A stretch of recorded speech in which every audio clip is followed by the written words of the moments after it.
കരുണയുടെ അവസാന മണിക്കൂർ 66. മാരകപാപം പാപമേ അല്ലാതായിരിക്കുന്നു.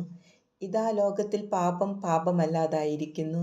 മാരകപാപങ്ങൾ പോലും പാപമല്ല എന്ന് ചിത്രീകരിക്കപ്പെടുന്നു. തിരികെ പോയി 10 പ്രമാണങ്ങൾ പഠിക്കാൻ ഞാൻ നിങ്ങളോട് ആവശ്യപ്പെടുന്നു.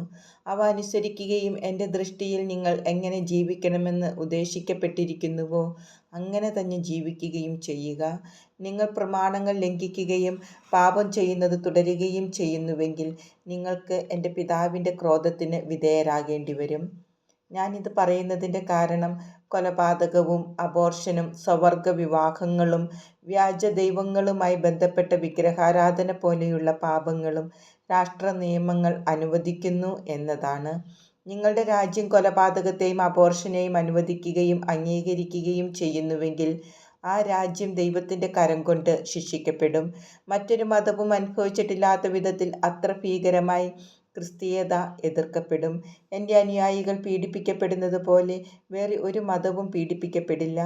എന്നാൽ തങ്ങളെ തന്നെ രക്ഷിക്കാൻ ആഗ്രഹിക്കുന്നവർ ഈ സഹനത്തിലൂടെ കടന്നു പോകണം. നിങ്ങൾ സത്യത്തിൽ എൻ്റെ അനുയായികളാണെങ്കിൽ നിങ്ങൾക്ക് ആ പീഡനത്തിലൂടെ കടന്നു പോകാൻ സാധിക്കും. എന്തെന്നാൽ എൻ്റെ അസ്തിത്വം അംഗീകരിക്കാതെ നിങ്ങൾക്ക് എൻ്റെ പിതാവിൻ്റെ അടുത്തേക്ക് പോകാൻ കഴിയുകയില്ല. നിങ്ങൾ എത്ര തന്നെ നിഷേധിക്കാൻ ശ്രമിച്ചാലും സത്യത്തെ മാറ്റുക സാധ്യമല്ല.